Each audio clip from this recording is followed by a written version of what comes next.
هموطنان عزیز، سلام خدمت همه شما. در هر کجای دنیا که هستین خوش و آرام باشین. آیا میفهمیدین که غده تایروید یا به اصطلاح عام جاغور چی است، چی وظیفه داره و در صورت پرکاری یا کمکاری غده تایروید چی اعراض و علائم یا نشانه ها و یا چی تاثیرات بر سلامت روان داره؟ غده تایروید یک غده پروانه شکل است که در قسمت زیر جلد پیش روی گردن در قسمت پایان حنجره قرار داره. این غده هورمون های T3 T4 و افراز یا تولید میکنه که نقش اساسی را در تنظیم و سوخت و ساز بدن، انرژی، تنظیم حرارت بدن و عملکرد مغز و روان اجرا میکنه. کمکاری غده تایروید که به نام هایپوتایرویدیسم نیز یاد میشه که در این حالت غده تایروید هورمون کافی تولید نمیکنه.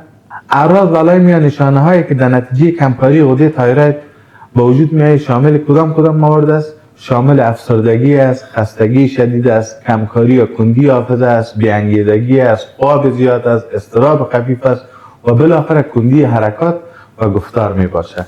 حالا آمدیم در قسمت پرکاری غده تایروید.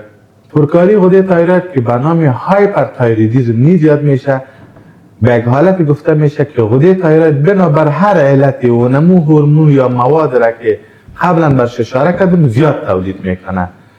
اعراض و علائم یا نشانه های پرکاری غده تایروید شامل کدام گپا میشه؟ اضطراب شدید است، تحریک پذیری است، نوسانات خلقی است، تپش قلب است، لرزش دست است.